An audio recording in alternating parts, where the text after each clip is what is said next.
Good evening, everybody. NAVA here, and we are back for season 2 of Eastern Clubbing with NAVA. So basically, this is a show where I talk about and just have a spotlight on the producers and the DJs from the Middle East and Central Asia, where actually I was born and raised because I'm from Iran, and also Northern Africa, which is a type of music that I really like to play as a DJ.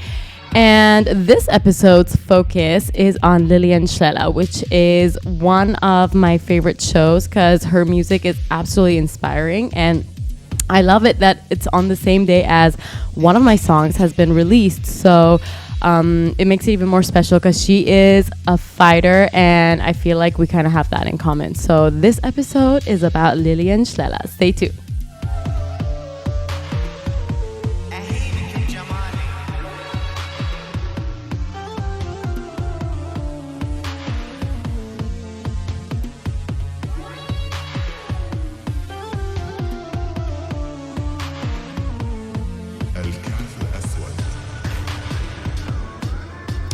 So Lilian Shlela was born and raised in Beirut in 1986 and is currently based in Montreal. She is considered a key member of Lebanon's thriving experimental and electronic scene and has since gained international acclaim for her distinctive sonic explorations.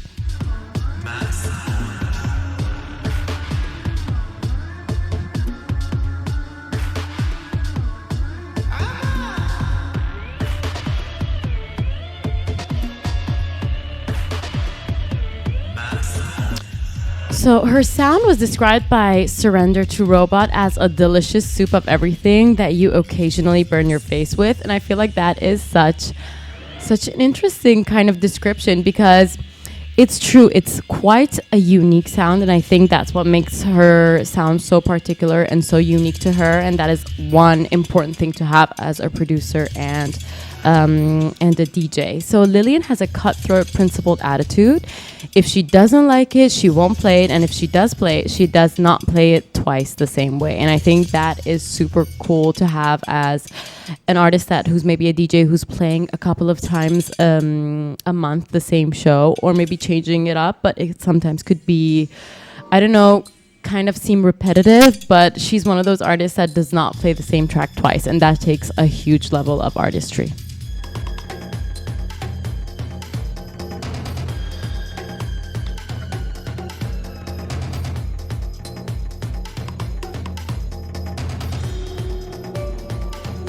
Lilian's work combines field recordings and deconstructed electronic beats, similar to Azutualin, which we focused on the last season. And they are professionals in grasping the essence of where the roots of the track comes from. Because I feel like the street recordings really take you deep into the location and the scenery, and also all the feelings that you'd be feeling if you were in that moment whilst they were producing the track, especially with the field recordings adding that finishing touch to it.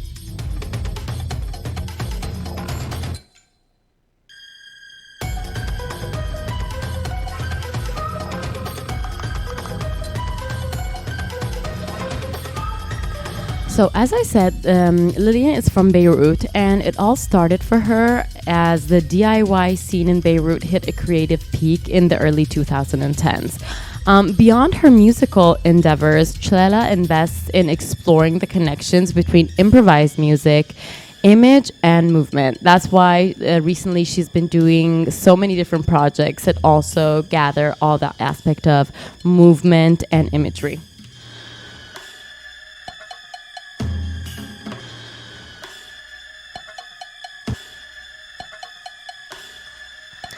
I also feel that as an artist, you really need various types of outlets to kind of maybe never feel stuck in one place and put in a box. And that is something that she is a master at, because constantly doing maybe different genres of never playing something twice the same way already is a method, but then also mixing it with fashion and art and imagery, it kind of always keeps your brain juices flowing, the creative juices.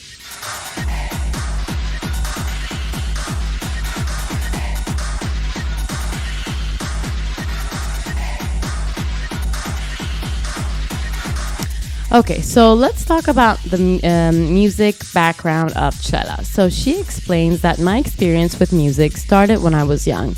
I had this curiosity to create sounds by wiring pedals in specific ways, and it started from there, and then other instruments followed.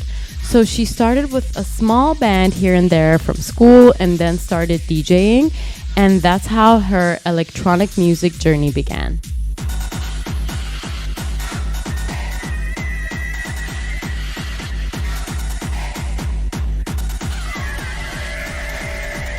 It is really important to note that, as Lillian mentions, one of the most significant challenges that she's faced with as a producer was feeling compelled to choose between being stereotyped as a member of diaspora, and festivals and music events can help keep traditions alive and promote intercultural exchange.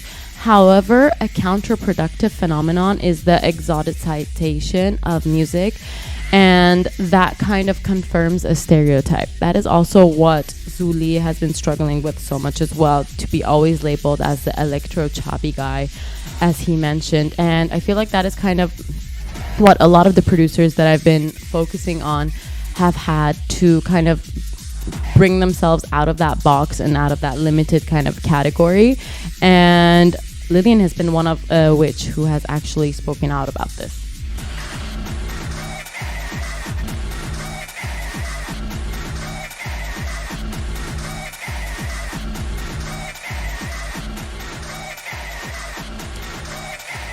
So, Chlela's sonic space is greatly influenced by her surroundings. We have Beirut during a crucial moment that had a huge impact on her artist career. It's 2020, and it's one of the hardest, most chaotic years that she had ever experienced. Beirut was constantly subject to anti-regime protests, eventually leading to a port explosion that has still not been investigated up until today. And she says, you were constantly thinking, is this the day that I'm going to die?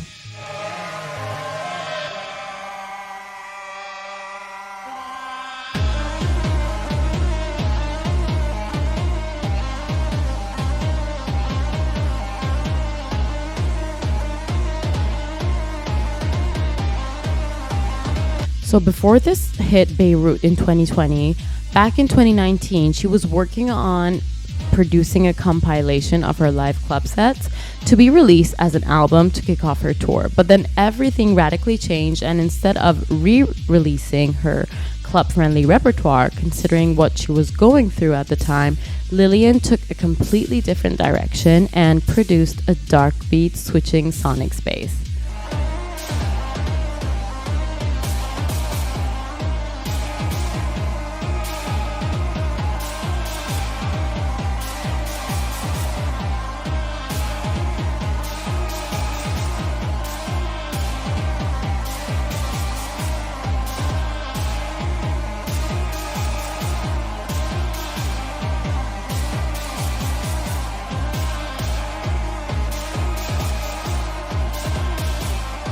She says, I didn't start with a sound palette in mind, and I wasn't sitting down and saying, okay, we're gonna produce a track. Neither of her last two albums were planned. Similar to DJ Plead, which is another producer and DJ that I focused on, they basically just kind of have a lot of different tracks that they built through a period of time, through, I don't know, maybe composing them or maybe freestyling, and then based on that, they would pick and choose, let's say.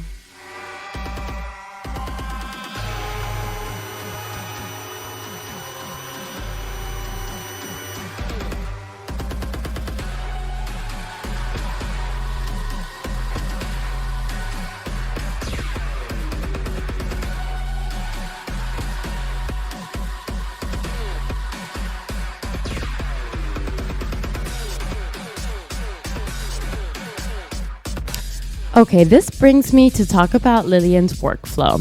Lillian's workflow is generally based on a certain idea and how she can get that sound in any way possible. Meaning that, she says, I don't use too many VSTs or plugins, so my sound design is based on ideas I have recorded, similar to Azutualin's space recordings that we mentioned. And then she reprocesses them. That's why I think also nothing sounds similar twice because everything is done naturally and then reprocessed, and nothing can sound the same way twice, which is so iconic, especially because if you think about it, that is unique to you and kind of has your trademark on it. And I think that's a very particular vision to have.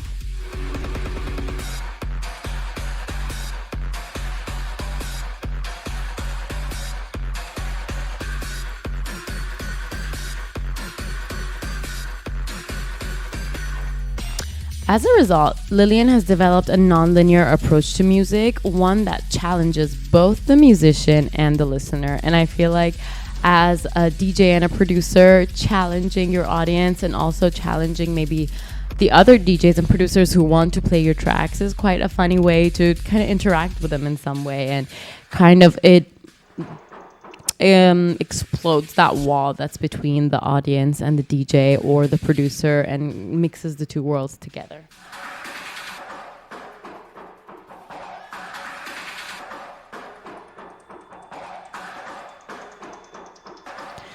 Chalala mentions that as long as you remain true to your sonic identity or technique, any genre can be approached, really.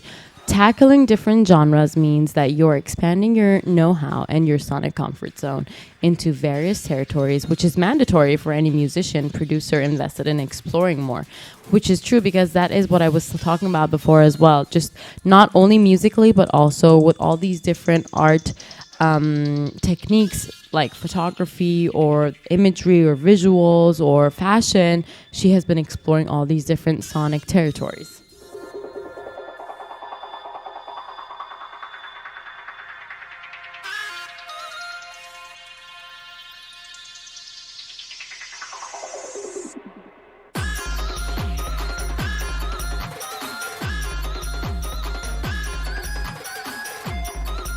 Okay, now that we have a little bit of a background to Lillian Cella, where she's from, where her music is from, and how it's kind of done, let me play the first track that I want to play for you guys. That's called 2022, and we're going to get back to that after the track.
Okay, that was 2022. Lillian's music always has something to say. Her works evidently are not for casual listening, but the fine execution of her experimental music invites all listeners to consider it as a new sound, and that is what we were talking about when it's a hot soup of everything. And then we have Lullaby for Monsters, that is Shella's debut EP released on October 10th, 2012, followed by Malin Benin, that was released 7 years later on the 29th of May 2020. That's an evolution from her mainly ambient 2012 sound. And then in Malin Benin is a 4-track experimental dance EP that never gets boring. The song we just listened to, 2022, is from Malin Benin, and it has a range of sonic qualities starting from hardcore and aggressive to raging vocal samples, like a soundtrack to a riot with psychotic drum work, which is very in line with what she was going through, especially when we think about all the facts about the revolution and what was happening in Beirut at the moment.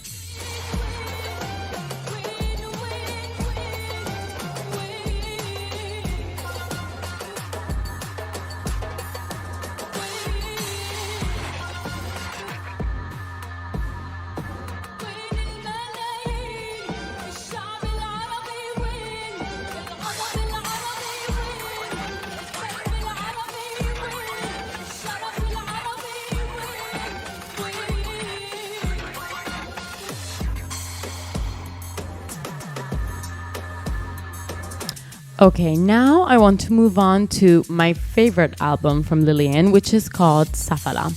And we're gonna play the first track from it that is called Barguetas.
Okay, so that was Barguetas, and let's talk about Safala a little bit. Safala is dark and dystopian, and it was released on May 27, 2021. It was all the passion and chaos that was heard and felt through the streets of Lebanon in 2019 and takes the listener on an unforgettable ride. The production part was done in Beirut right before she moved to Montreal. And I feel like also, as I was saying about my new track, and there's also Mushkila, who we focused on in the previous season, who had taken little snippets of the protesters' sound recordings and used them in one of his tracks. And I feel like so kind of politics and music go hand in hand, and you can't really separate one from the other. And I love how they have used music through expressing their rage and in this situation, their utmost shock of what was happening in the country at that moment, and turned it into these tracks that they've been producing recently.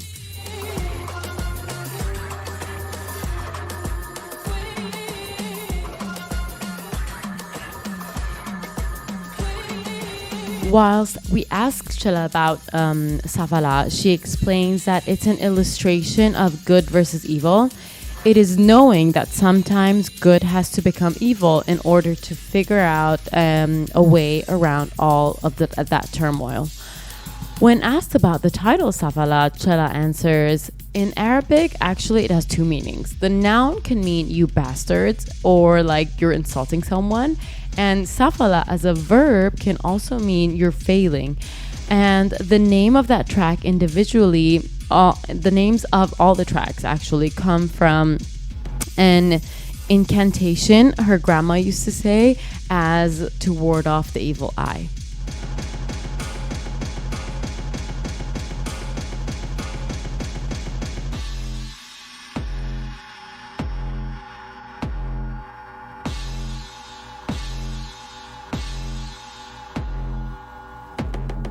Speaking of Barguetas, the track that we just listened to before, the track that we listened to before is Chela's challenging herself as she limits her use of instruments to one single use. Basically, she just used one accordion, one note, whether it's sped up or slowed down or maybe chopped or length. Basically, that is her with a high pitch or a low pitch. It remains within the realm of a singular accordion note.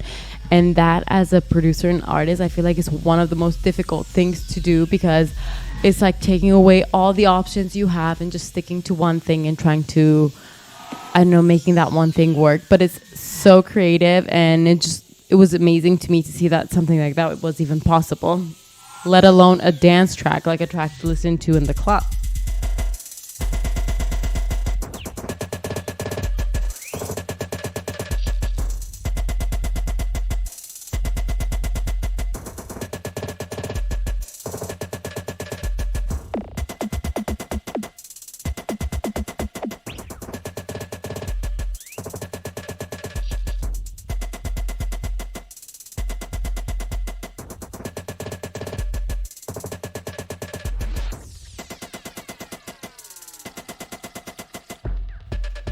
Okay, so while various tracks from the album are chopped up with deliberately inconsistent pauses, Mokassarat, the track that I'm going to play for you guys next, by contrast, plays as a harmonious sound.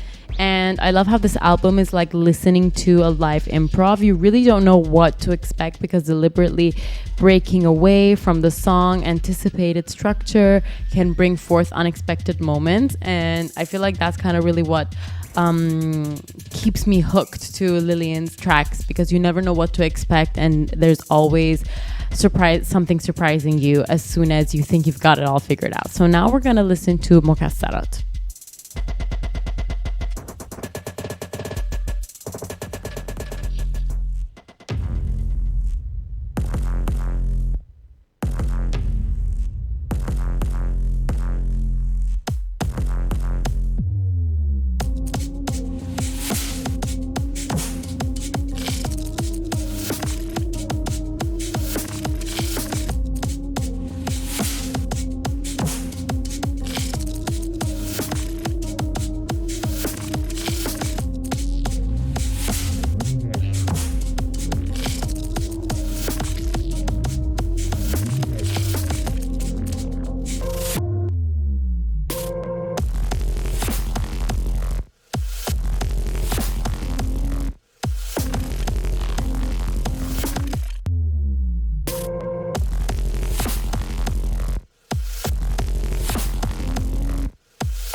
So Chela mentions that inspiration was never tangible for me. It's a process that happens instantaneously without premeditation. That's probably the reason which I'm exclusively comfortable in improv mode, which is so difficult because in improv mode, literally no laws and no rules kind of commit to anything. So you're literally in open waters and you just got to go with the flow. But I feel like that's one of her most skillful kind of techniques because she's very comfortable in doing improv and she always plays the tracks in a different way, and that is insanely difficult. So I love that, how she just likes to challenge herself continuously, and that has become her signature, let's say.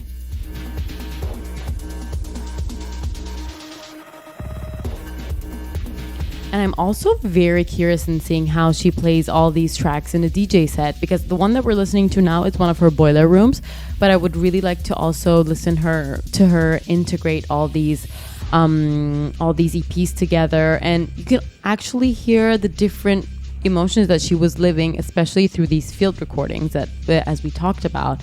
And I feel like that is so tangible and that is so felt in these tracks, especially when we listen to Safala and the EP before. You can definitely see that she's in a different headspace.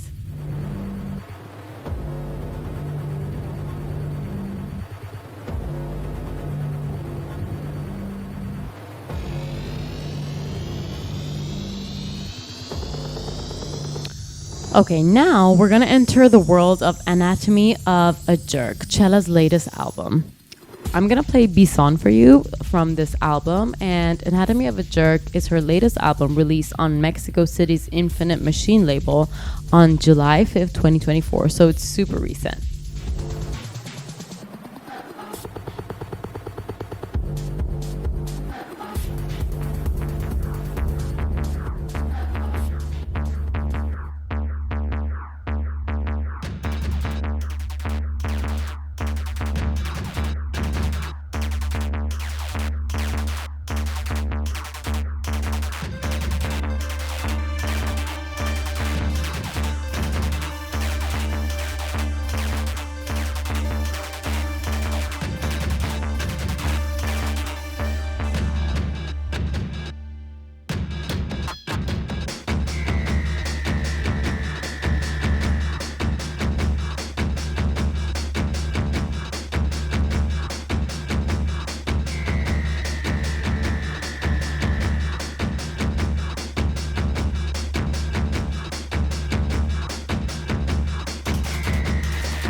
So this album showcases Cella's masterful approach to sonic storytelling, blending experimental compositional techniques with her one-of-a-kind auditory soundscapes, and it goes against conventional structures, pushing the boundaries of electronic music, creating a constant atmosphere of unpredictability. That's where she feels her most comfortable, actually.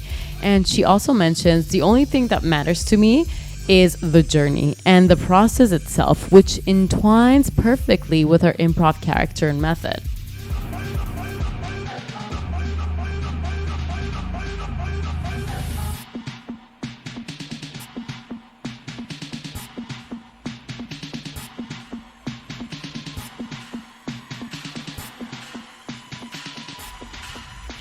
So now I'm gonna play "Did I Stutter?" This track we're gonna listen to isn't in fact a conventional club track. It is in its structure, but it is also a kind of adventurous track that a great DJ would drop and tear the dance floor apart with. So let's have a listen to that and come back.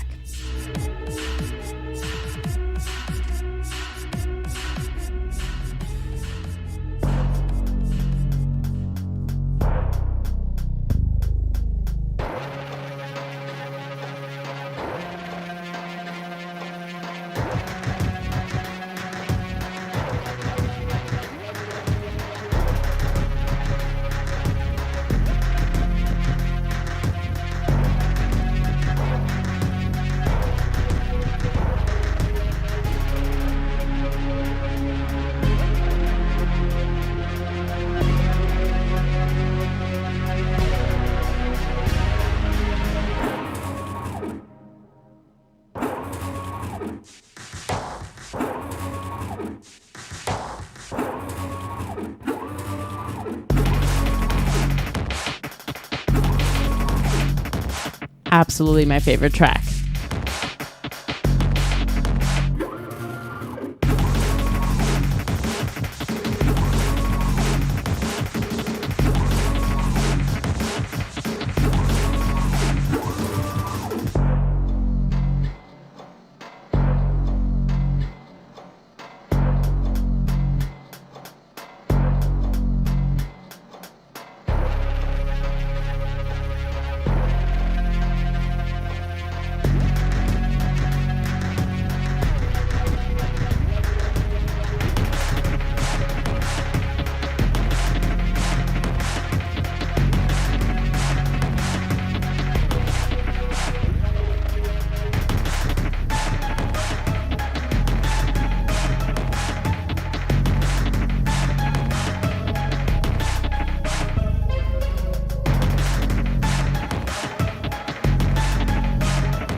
absolute favorite track. I love that. I just imagine myself on the dance floor when somebody plays this and you just like let loose, and even the way you're gonna approach the song is gonna be like an improv. So I love how she can even project that to the listeners that are gonna be there. Anyways, after The Anatomy of a Jerk, her 2024 album, Lillian presents the world premiere of I, the Hybrid, and the Antidote. And at its core, the project consists of a series of phases in which she works with regionally specific rhythms and scales, analyzing and dissecting them using synths, field recordings as always, and her computer. On the stage, Cella turns into a group of exciting collaborators to premiere the project, for Utrecht's Flair Quartet, to Cairo's Nancy Munir, to Beirut's Yara Asmar, and Montreal's Radwan Ghazi. And I love how she brought all these performers together for this, because it's a way of still elaborating something even more and just bringing it out of a context that maybe we're used to seeing, and just performing that live must be insane. Let's listen to the short trailer of the album that we've been talking about, and of the various phases of this performance, we can have a general idea about it. So in this track, we're just gonna have a listen, and there's gonna be little short clips of all these various performances, and just a little taste so you guys can go and see and check it out.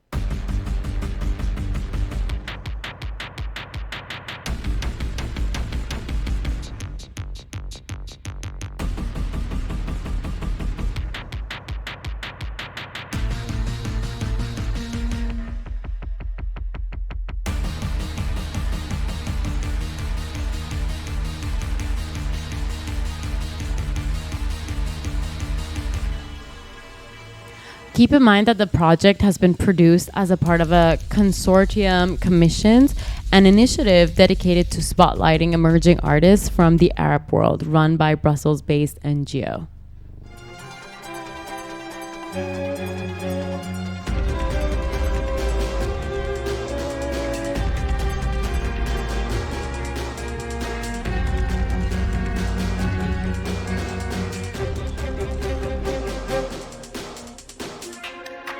As you can hear, this is a quartet that we were talking about.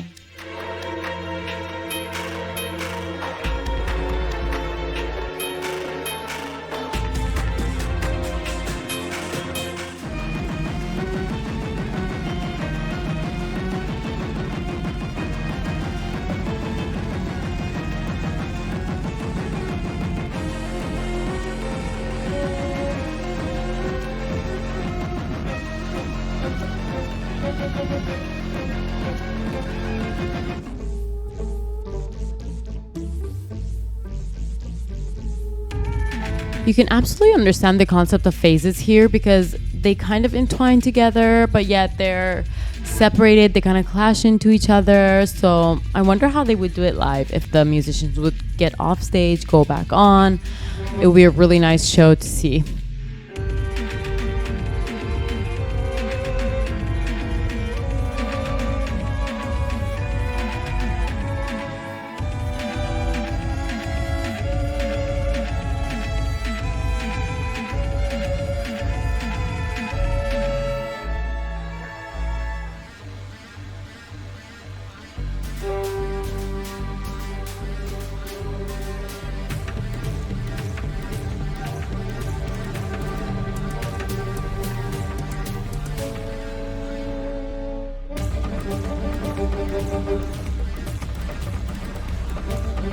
The fact that she has mixed a quartet into her music is absolutely incredible. It just shows you that you can absolutely just play with all these instruments that you have at hand and just create with them without any limits and boundaries.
Yes, there's absolutely maybe also different energies in each phase, and it's not kind of like a crescendo. I feel like it's more of a storytelling, and I love how we can already understand that just by a short little snippet.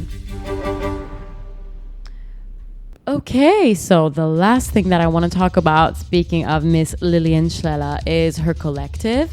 And it's interesting how all the artists that I focused on have all gone on creating their own collectives. We have Somak for DJ Plead. Then we have Zuli's radio show on NTS, where he explores different new artists that send their music his way. And it's kind of or also we have Bokhar of Mushkila, and everybody's really trying to help each other out. And I love how that's a common factor in all these producers that I've focused on. And Chlela has, as she says, I formed a little collective in Beirut, Jiddariya, music collective for female gender minorities and members of the LGBTQ2S plus society. It's for musicians, producers, performers, and newcomers, and people a bit more established. What we do is advocate for these people to be better represented and in club shows and lineups and have our own shows and parties. So it's kind of more of a, I don't know, kind of like a marketing, a company that would also introduce you to lineups, because, you know, it's all about being maybe in the right place at the right time. And I feel like this collective is one of those. So thank you guys for hanging out with me for this hour. This was Eastern Clubbing with Nava, and I'll see you for episode 2 of season 2.